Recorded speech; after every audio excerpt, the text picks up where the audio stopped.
Oke, saya akan mulai ya. Zakaria pasal 11. Oke. Oh, Monica muncul. Oke. Zakaria pasal 11. Bukalah pintu-pintumu, hai Libanon, supaya api dapat memakan pohon-pohon arasmu. Merataplah, hai pohon sanobar, sebab sudah rebah pohon aras dan sudah dirusakkan pohon-pohon yang hebat. Merataplah, hai pohon-pohon terbantin Basan, sebab telah rata hutan yang lebat itu. Dengar, para gembala meratap, sebab kemegahan mereka sudah dirusakkan. Dengar, singa-singa mengaum, sebab sudah dirusakkan kebanggaan sungai Yordan. Dua macam gembala. Ayat 4. Beginilah firman Tuhan Allahku kepadaku, gembalakanlah domba-domba sembelihan itu. Orang-orang yang membelinya menyembelihnya dengan tidak merasa bersalah, dan orang-orang yang menjualnya berkata, terpujilah Tuhan, aku telah menjadi kaya, dan orang-orang yang mengembalakannya tidak mengasihinya. Sebab aku tidak lagi akan mengasihi penduduk bumi, demikianlah firman Tuhan, melainkan sesungguhnya aku akan menyerahkan manusia masing-masing ke dalam tangan gembalanya dan ke dalam tangan rajanya. Mereka ini akan menghancurkan bumi, dan aku tidak akan melepaskan seorang pun dari tangan mereka. Maka aku menggembalakan domba-domba sembelihan itu untuk pedagang-pedagang domba. Aku mengambil 2 tongkat, yang satu kusebutkan kemurahan, dan yang lain kusebutkan ikatan. Lalu aku menggembalakan domba-domba itu. Dalam 1 bulan, aku melenyapkan ketiga gembala itu. Kemudian aku tidak dapat menahan hati lagi terhadap domba-domba itu, dan mereka pun merasa muak terhadap aku.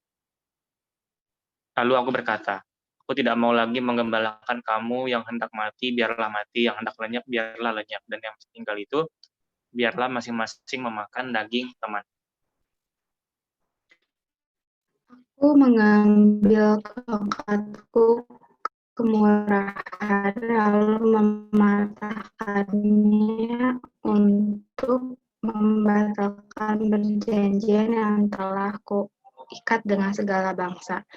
Jadi dibatalkanlah perjanjian pada hari itu, maka tahulah pedagang-pedagang domba yang sedang mengamati aku, bahwa itu adalah firman Tuhan. Lalu aku berkata kepada mereka, jika itu kamu anggap baik, berikanlah upahku, dan jika tidak, biarkanlah.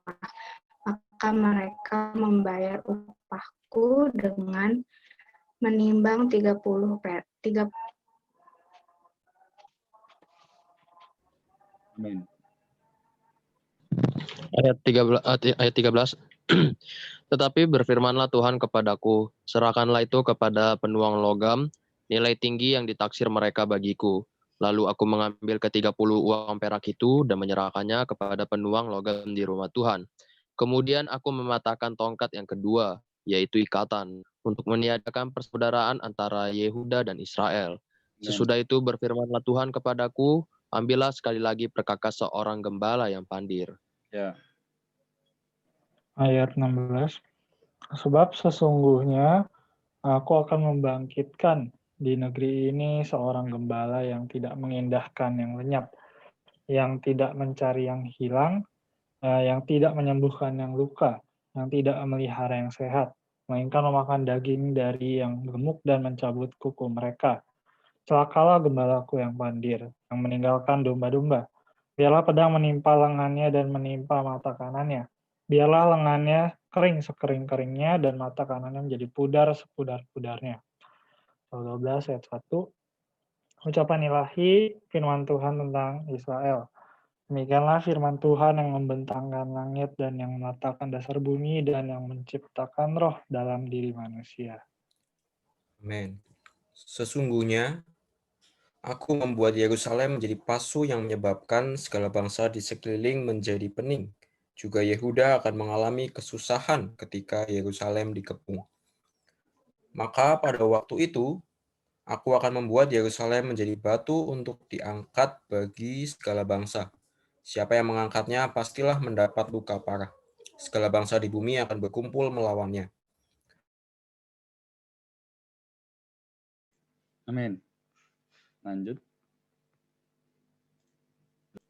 Siapa ini? Baru 2 ayat tadi. Oh, baru 2 ayat. 1 ayat lagi berarti.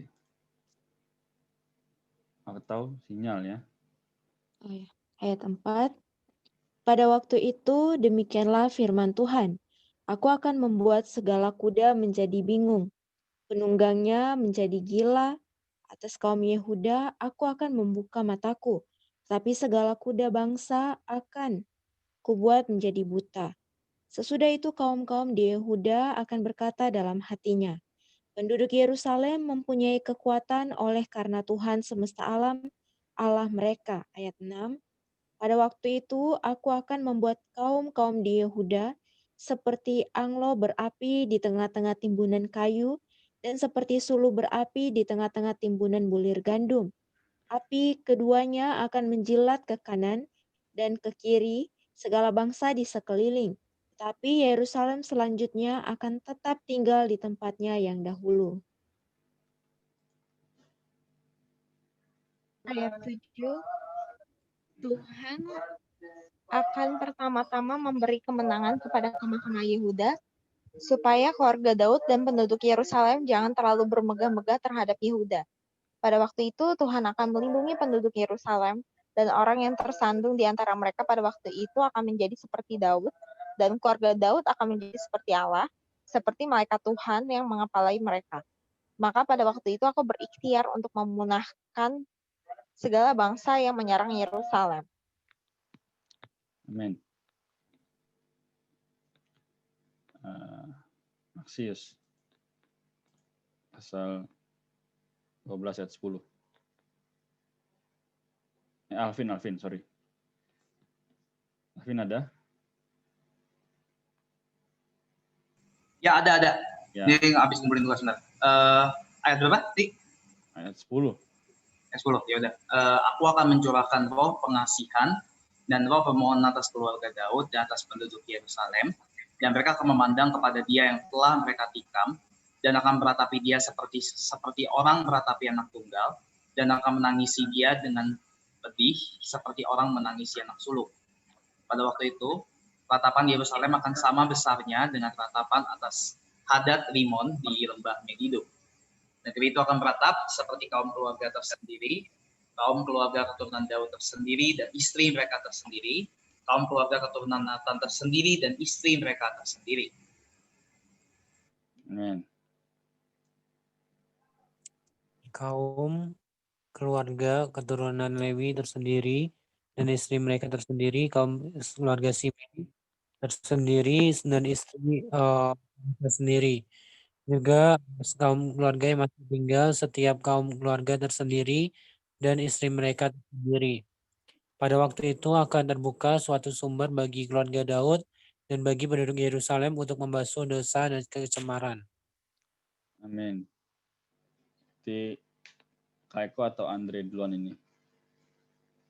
Zakaria pasal 13. Pasal 13. Ayat 2. Ayat 2 ya. Maka pada waktu itu demikianlah firman Tuhan semesta alam. Betul ya? Ya.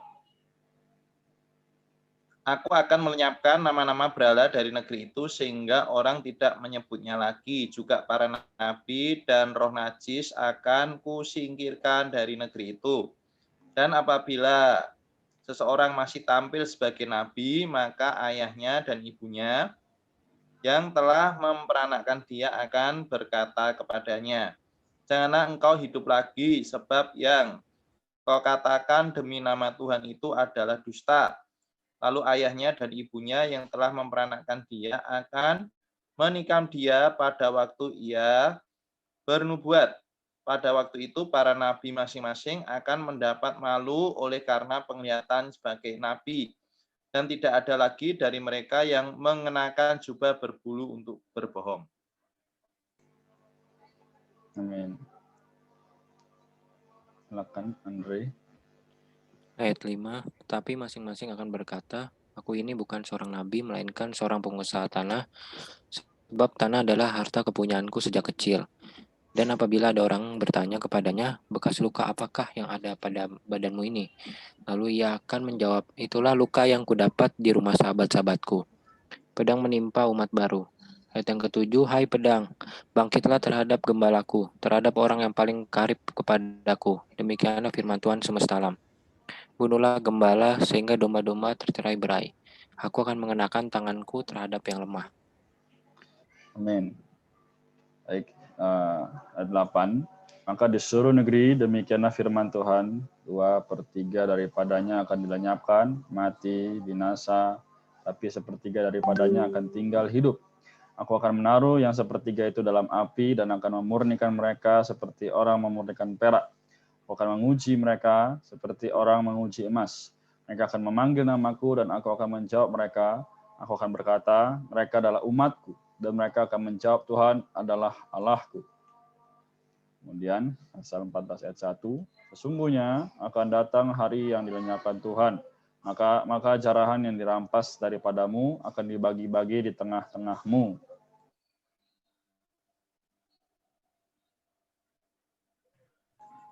Aku akan mengumpulkan segala bangsa untuk memerangi Yerusalem. Kota itu akan direbut, rumah-rumah akan dirampoki, dan perempuan-perempuan akan ditiduri. Setengah dari penduduk kota itu harus pergi ke dalam pembuangan, tetapi selebihnya dari bangsa itu tidak akan dilenyapkan dari kota itu. Kemudian Tuhan Allah akan maju berperang melawan bangsa-bangsa itu seperti ia berperang pada hari pertempuran. Pada waktu itu, kakinya akan berjejak di Bukit Zaitun yang terletak di depan Yerusalem di sebelah timur. Bukit Zaitun itu akan terbelah dua dari timur ke barat, sehingga terjadi suatu lembah yang sangat besar. Setengah dari bukit itu akan bergeser ke utara, dan setengah lagi ke selatan. Amin. Maka ikutlah lembah gunung-gunungku, sebab lembah gunung itu akan menyentuh sisinya. Dan kamu akan melarikan diri seperti kamu pernah melarikan diri oleh karena gempa bumi pada zaman Uzia Raja Yehuda. Lalu Tuhan Allah kamu datang dan semua orang sama-sama dia. Maka pada waktu itu tidak akan ada lagi udara dingin atau ada debu, tapi tidak ada hari ini oleh Tuhan tidak ada pergantian siang malam, dan malam pun menjadi siang. Amin. Pada waktu itu akan mengalir air kehidupan dari Yerusalem, setengahnya mengalir ke laut timur, dan setengah lagi mengalir ke laut barat. Hal itu akan terus berlangsung dalam musim panas dan dalam musim dingin. Maka Tuhan akan menjadi raja atas seluruh bumi pada waktu itu. Tuhan adalah satu-satunya dan namanya satu-satunya. Seluruh negeri ini akan berubah menjadi seperti Araba, Yordan dari Geba sampai ke Rimon, di sebelah selatan Yerusalem. Tetapi kota itu akan menjulang tinggi dan tetap tinggal di tempatnya, dari pintu gerbang Benyamin sampai ke tempat pintu gerbang yang dahulu, yakni sampai ke pintu gerbang sudut, dan dari menara Hananel sampai ke tempat pemerasan anggur raja. Amin. Lanjut. 11. Ayat 11 ya. Ya. Orang akan menetap di dalamnya, sebab penumpasan tidak akan ada lagi, dan Yerusalem akan tetap aman. Inilah tulah yang ditimpakan Tuhan kepada segala bangsa yang memerangi Yerusalem. Daging mereka akan menjadi busuk, sementara mereka masih berdiri, mata mereka akan menjadi busuk dalam lekuknya, dan lidah mereka akan menjadi busuk dalam mulut mereka. Maka pada waktu itu akan terjadi kegemparan besar daripada Tuhan di antara mereka, sehingga masing-masing memegang tangan temannya, dan mengangkat tangannya melawan tangan temannya. Amin. Ayat 14. Juga Yehuda akan berperang melawan Yerusalem itu, dan dikumpulkanlah harta benda segala bangsa di sekeliling, yaitu emas, perak, dan pakaian dalam jumlah yang sangat besar. Tulai seperti itu juga akan menimpa kuda, bagal, unta, keledai, dan segala hewan yang ada dalam perkemahan-perkemahan itu. Maka semua orang yang tinggal dari segala bangsa yang telah menyerang Yerusalem akan datang tahun demi tahun untuk sujud menyembah kepada Raja, Tuhan semesta alam, dan untuk merayakan Hari Raya Pondok Daun. Amin. Tetapi bila mereka dari kaum-kaum di bumi tidak datang ke Yerusalem untuk sujud menyembah kepada Raja Tuhan semesta alam, maka kepada mereka tidak akan turun hujan.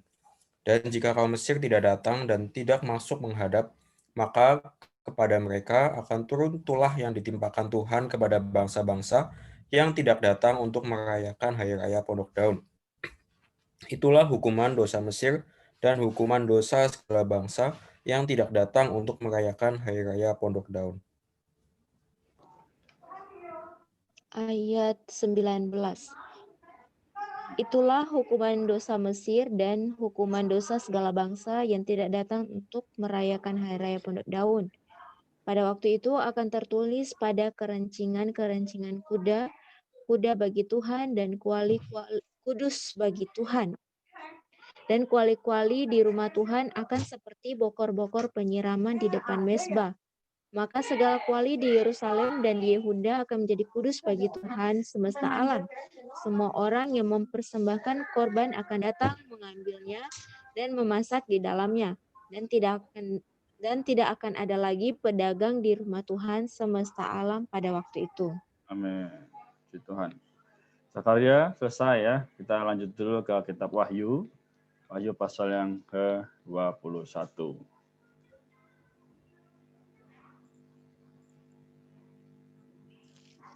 Wahyu pasal 21. Setelah Diva siapa?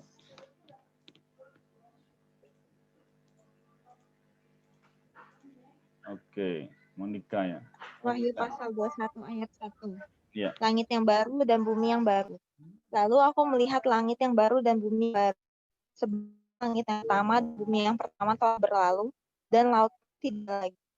Dan aku melihat kota yang kudus, Yerusalem yang baru, turun dari sorga, dari Allah, yang berhiaskan bagaikan pengantin perempuan yang berdandan untuk suaminya. Lalu aku mendengar suara nyaring dari tahta itu berkata, "Lihatlah, Kemah Allah ada di tengah-tengah manusia dan ia akan diam bersama-sama dengan mereka.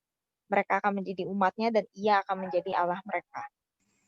Ya, dan ia akan menghapus segala air mata dari mata mereka, dan maut tidak akan ada lagi. Tidak akan ada lagi perkabungan atau ratap tangis atau duka cita, sebab segala sesuatu yang lama itu telah berlalu. Ia yang duduk di atas tahta itu berkata, "Lihatlah, aku menjadikan segala sesuatu baru." Dan firman-Nya, "Tuliskanlah, karena segala perkataan ini adalah tepat dan benar." Firman-Nya lagi kepadaku, semuanya telah terjadi. Aku adalah Alfa dan Omega, yang awal dan yang akhir. Orang yang haus akan kuberi minum dengan cuma-cuma dari mata air kehidupan. Amin.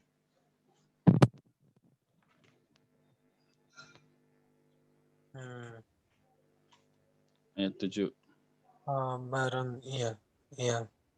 Barang siapa yang akan memperoleh semuanya ini, dan aku akan menjadi Allahnya, dan ia akan menjadi anakku. Tapi orang-orang penakut, orang-orang yang tidak percaya, orang-orang keji, orang-orang pembunuh, orang-orang sundal, tukang-tukang sihir, penyembah berhala, dan semua pendusta, mereka akan mendapat bagian mereka di dalam lautan yang menyala-nyala oleh api dan belerang. Inilah kematian yang kedua. Maka datanglah seorang dari ketujuh malaikat yang memegang ketujuh cawan, yang penuh dengan ketujuh malapetaka terakhir itu. Lalu ia berkata kepadaku, katanya, "Marilah ke sini, aku akan menunjukkan kepadamu pengantin perempuan mempelai anak domba." Amin. Lalu di dalam roh, ia membawa aku ke atas sebuah gunung yang besar, lagi tinggi, dan ia menunjukkan kepadaku kota yang kudus itu, Yerusalem, turun dari surga dari Allah. Kota itu penuh dengan kemuliaan Allah dan cahayanya sama seperti permata yang paling indah, bagaikan permata yaspis jernih seperti kristal. Dan temboknya besar, lagi tinggi, dan pintu gerbangnya 12 buah. Dan di atas pintu-pintu gerbang itu ada 12 malaikat, dan di atasnya tertulis nama ke-12 suku Israel. Ayat 13, di sebelah timur terdapat 3 pintu gerbang, dan di sebelah utara 3 pintu gerbang, dan di sebelah selatan 3 pintu gerbang, dan di sebelah barat 3 pintu gerbang. Dan tembok kota itu mempunyai 12 batu dasar, dan di atasnya tertulis ke-12 nama ke-12 rasul anak domba itu. Dan ia yang berkata-kata dengan aku mempunyai suatu tongkat pengukur dari emas untuk mengukur kota itu, serta pintu-pintu gerbangnya dan temboknya. Amin. ayat 16. Kota itu bentuknya 4 persegi, panjangnya sama dengan lebarnya, dan ia mengukur kota itu dengan tongkat itu 12.000 stadia. Panjangnya dan lebarnya dan tingginya sama. Lalu ia mengukur temboknya 144 hasta menurut ukuran manusia yang adalah juga ukuran malaikat. Tembok itu terbuat dari permata yaspis dan kota itu tersendiri dari emas tulen, bagaikan kaca murni.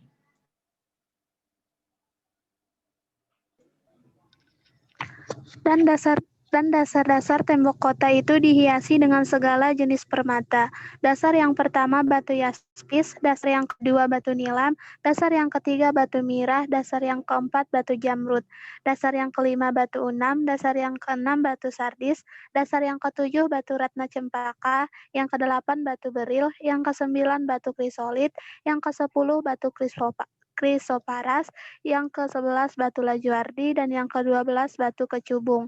Dan ke-12 pintu gerbang itu adalah 12 mutiara, setiap pintu gerbang terdiri dari 1 mutiara, dan jalan-jalan kota itu dari emas murni bagaikan kaca bening.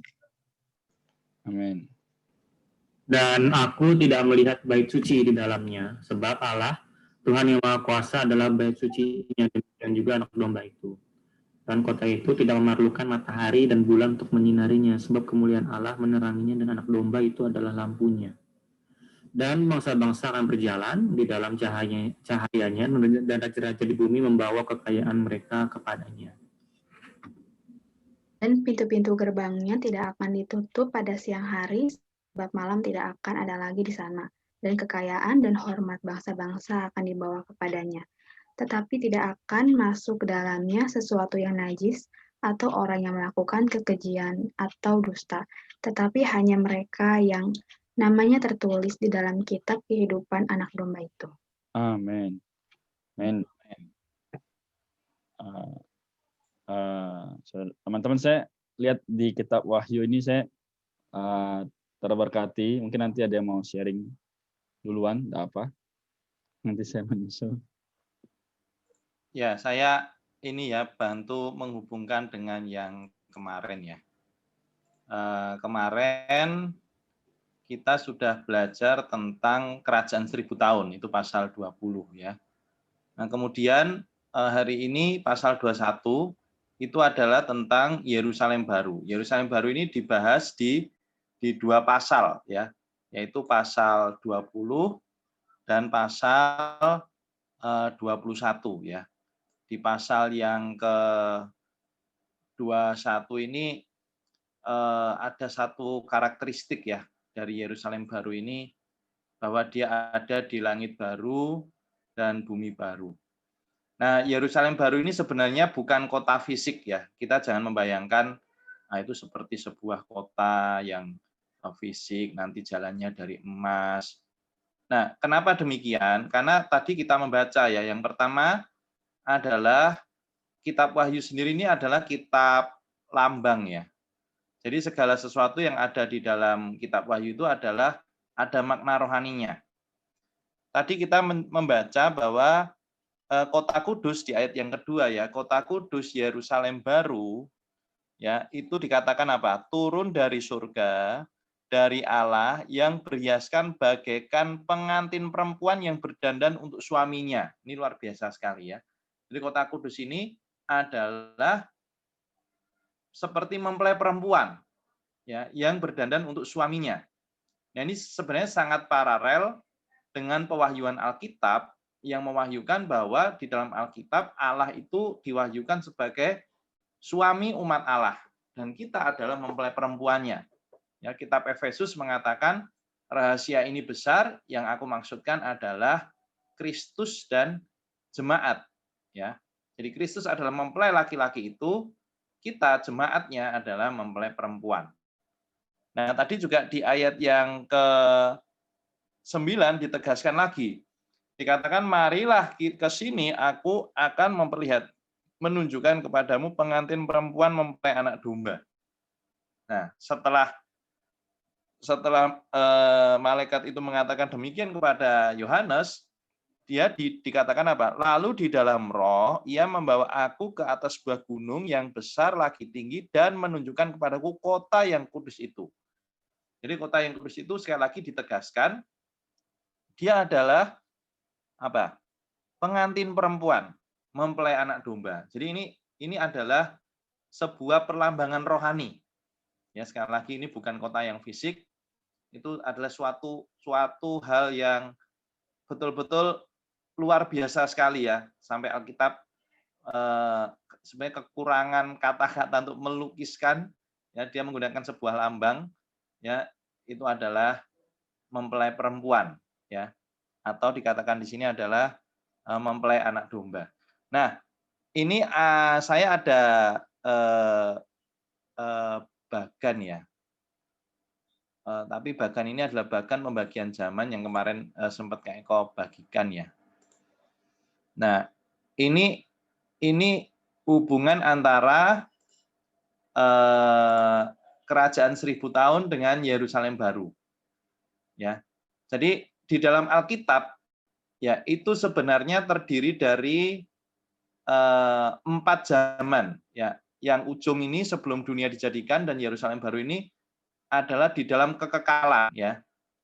Sementara yang berada di dalam waktu itu adalah mulai dari zaman sebelum hukum Taurat, itu mulai dari Adam ya, manusia pertama diciptakan sampai kepada Musa. Ya.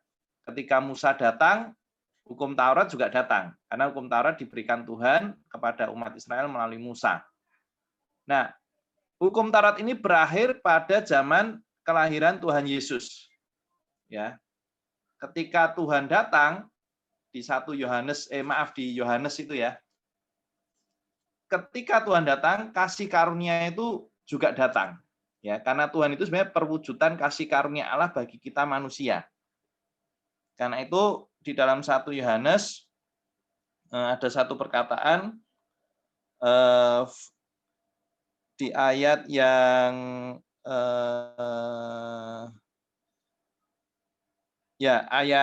ayat ke-16 lah. Karena dari kepenuhannya kita semua telah menerima kasih karunia demi kasih karunia. Ayat 17, sebab hukum Taurat diberikan oleh Musa, tetapi kasih karunia dan kebenaran datang oleh Yesus Kristus. Nah, kita ada di mana? Kita ada di sini, di zaman kasih karunia.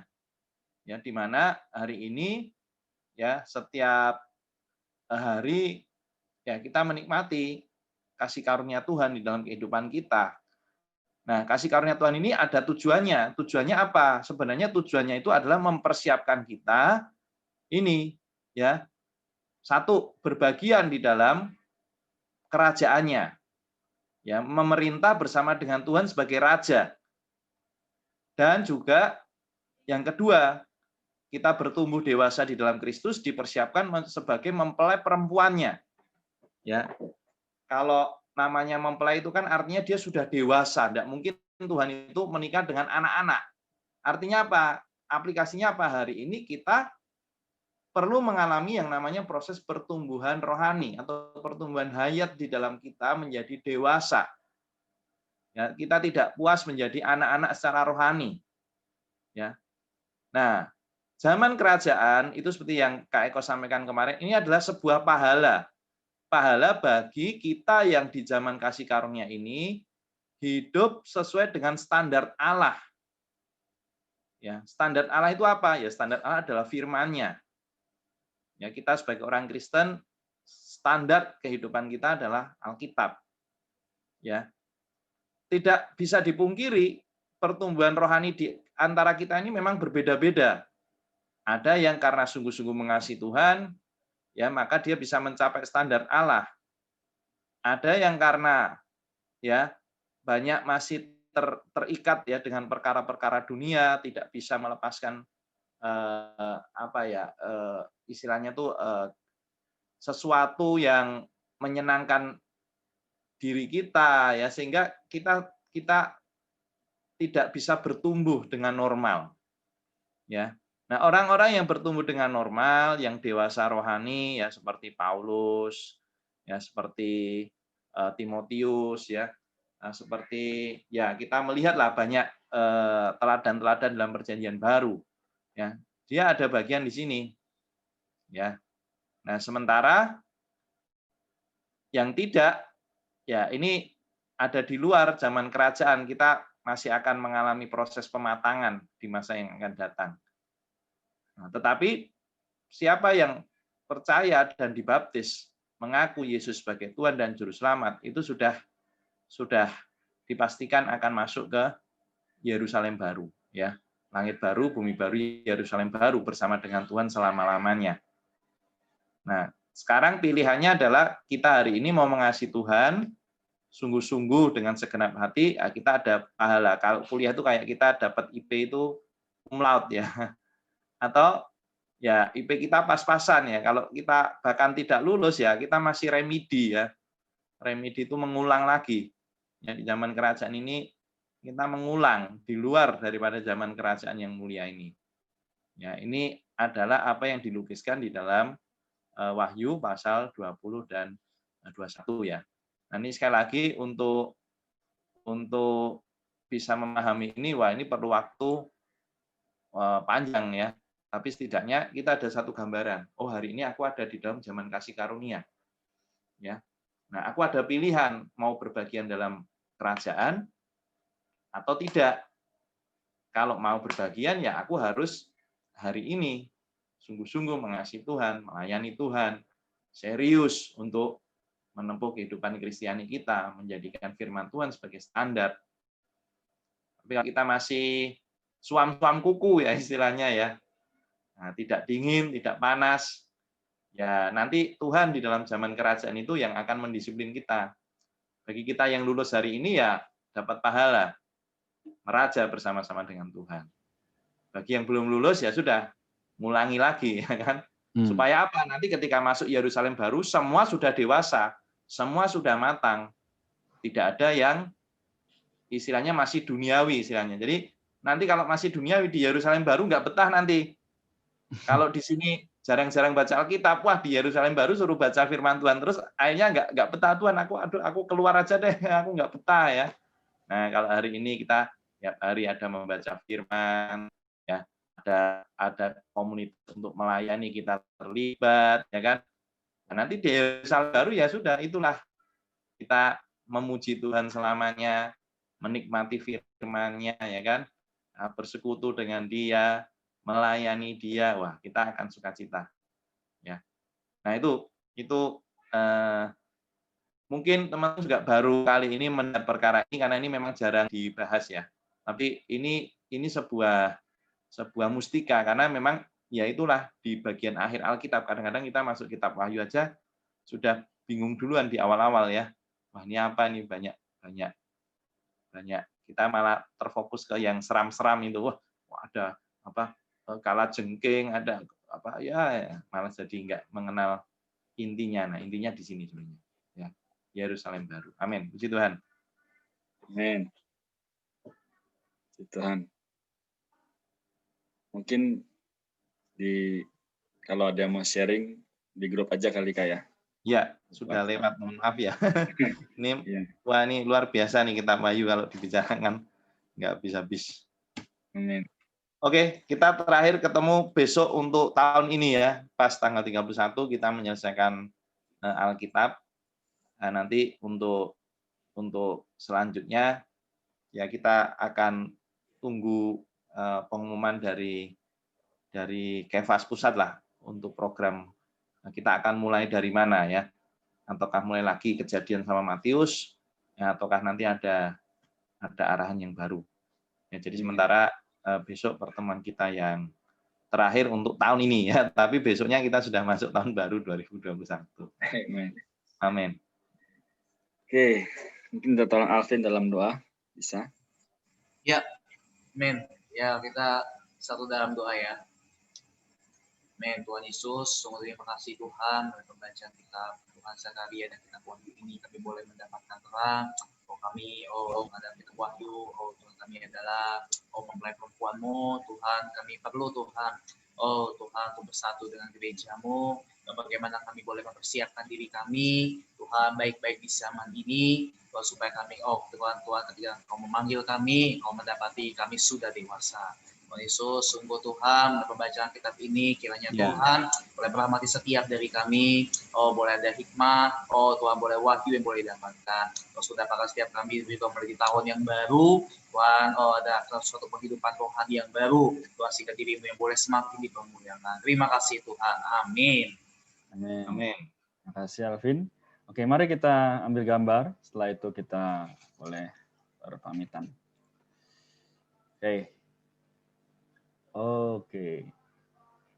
Oke, Monica sudah ini ya, puji Tuhan sudah HP pengganti ya.